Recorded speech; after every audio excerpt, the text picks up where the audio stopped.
Saya Nur Saubah, NPM 2012-5286. Kali ini saya akan membahas tentang penguatan karakteristik asesmen. Asesmen ini ada beberapa macam, namun yang akan kita bahas kali ini yaitu tentang asesmen formatif dan asesmen sumatif. Dalam asesmen formatif ini mencakup beberapa hal. Yang pertama yaitu adanya keterpaduan dengan proses pembelajaran. Mengapa dikatakan terpadu? Karena dalam asesmen formatif dengan pembelajaran itu menjadi suatu kesatuan. Perencanaan asesmen formatif dengan perencanaan pembelajaran itu digabung menjadi satu. Yang kedua yaitu dalam asesmen formatif ini melibatkan peserta didik dalam pelaksanaannya. Misalnya penilaian diri, penilaian antar teman. Kemudian yang ketiga yaitu memperhatikan. Apa yang diperhatikan? Memperhatikan kemajuan kemampuan peserta didik dalam berbagai ranah. Apa sih yang harus diperhatikan? Meliputi yaitu tentang sikap, keterampilan maupun pengetahuannya. Sehingga harus adanya metode atau strategi maupun teknik dalam pembelajarannya. Nah, ini adalah asesmen formatif. Kita lanjut ke asesmen sumatif. Apa sih asesmen sumatif? Nah, asesmen sumatif ini merupakan alat ukur untuk mengetahui pencapaian hasil belajar peserta didik. Nah, contohnya gini, pastikan dalam setiap pembelajaran atau setelah kita menjelaskan dalam lingkup materi, itu di akhir dari pembelajaran mungkin ada beberapa guru yang akan mengetes kemampuan siswa. Enggak cuma hanya itu aja, pasti ada di akhir semester ada tes juga untuk mengukur hasil belajar siswa ini, maupun seperti biasanya di akhir tahun ajar. Yang kedua yaitu capaian hasil belajar untuk dibandingkan. Apakah ia termasuk dalam kriteria pencapaian yang sudah ditentukan. Dan yang ketiga yaitu sebagai evaluasi tentang aktivitas atau efektif dalam program pembelajaran. Nah, keduanya ini memiliki kesamaan, yaitu adanya umpan balik untuk pemberian intervensi atau seperti langkah perubahan ke arah yang lebih baik kepada siswa, pada peserta didik, maupun perbaikan pembelajaran berikutnya. Oke, selanjutnya yaitu tentang pelaksanaan asesmen formatif dan sumatif. Apa saja yang harus diperhatikan dalam pelaksanaan formatif ini? Yang pertama, itu harus dilakukan secara terus-menerus bersama dengan proses pembelajaran. Yang kedua, menggunakan berbagai teknik asesmen sesuai dengan target pada tujuan pembelajaran. Jadi di pelajaran itu harus digunakan teknik apa yang akan kita gunakan untuk pembelajaran.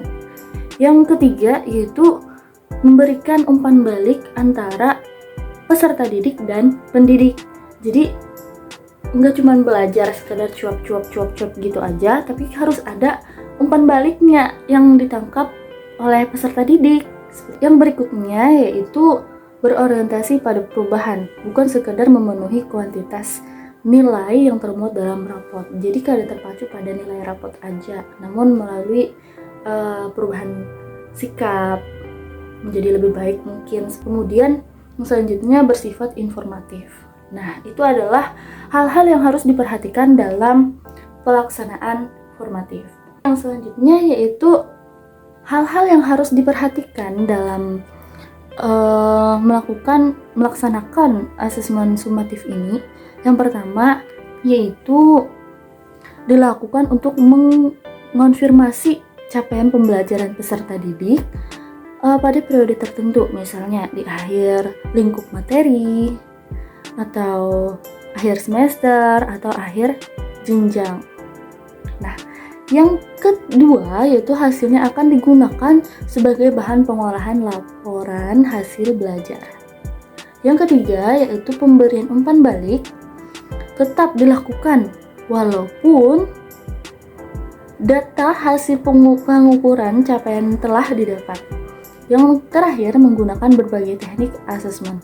Nah, ini adalah hal yang harus diperhatikan dalam melaksanakan asesmen sumatif. Bentuk asesmen yaitu ada asesmen formatif dan sumatif. Asesmen formatif ini asesmen dilakukan pada saat proses pembelajaran dengan fungsi perbaikan pembelajaran.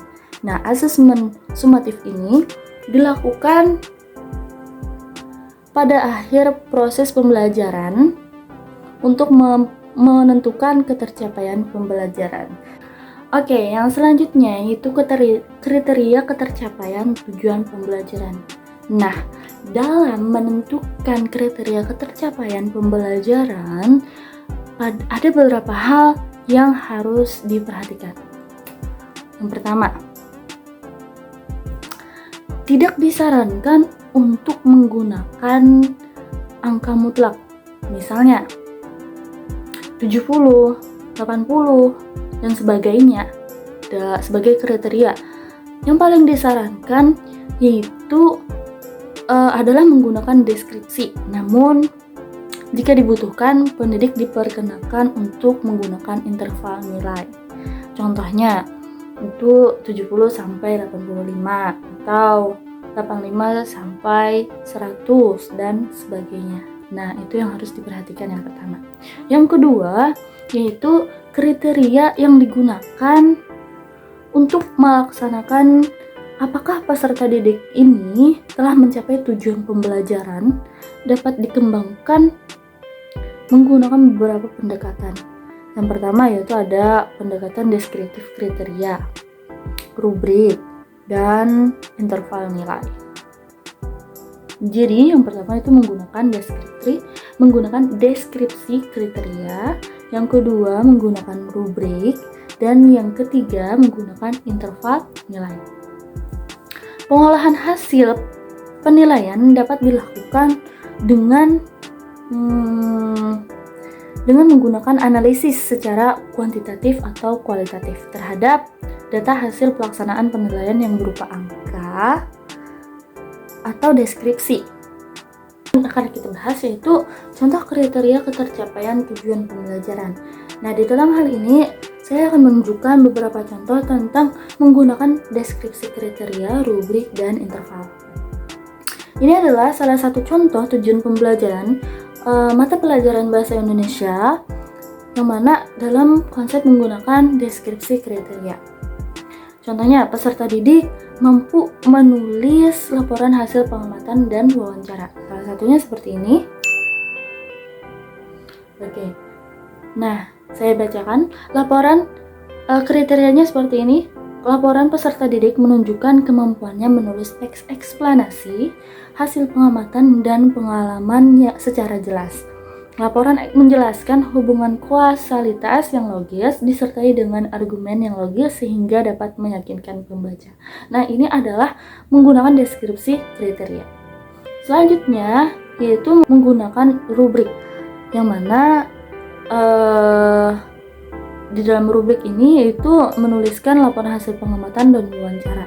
Nah, contohnya seperti ini. Nah, yang mana tersusun baru berkembang, layak, cakap, mahir, dan lain sebagainya. Itu dideskripsikan secara rinci dalam rubrik ini. Kemudian menggunakan interval ketuntasan, terus nilainya itu 0 sampai 40. Terus 41 dan 7 sampai 71 sampai 100. Nah, itu adalah interval, menggunakan interval. Apakah anak ini sudah masuk dalam kriteria ini, apakah masuk dalam nilai ini atau ini?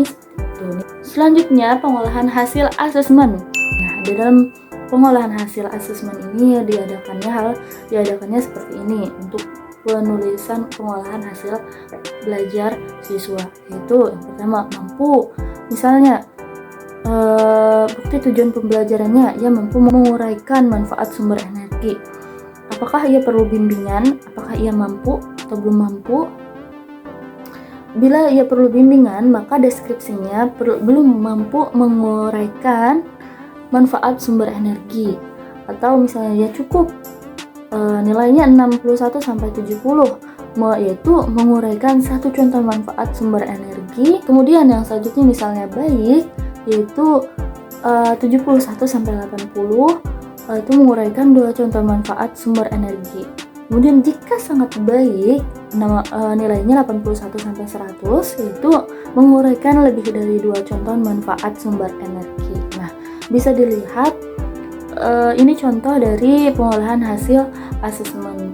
Mungkin itu saja yang bisa saya sampaikan dalam materi karakteristik asesmen, yaitu tadi ada formatif dan sumatif, tentang bagaimana apa aja yang harus diperhatikan dalam pelaksanaan formatif dan sumatif. Kemudian dalam contoh penilaiannya seperti menggunakan kriteria deskripsi, interval, atau rubrik seperti itu. Nah, mungkin ini saja yang bisa saya sampaikan, bisa saya jelaskan. Salah hilaf mohon maaf. Wallahul muwaffiq ila aqwamit thoriq. Wassalamualaikum warahmatullahi wabarakatuh.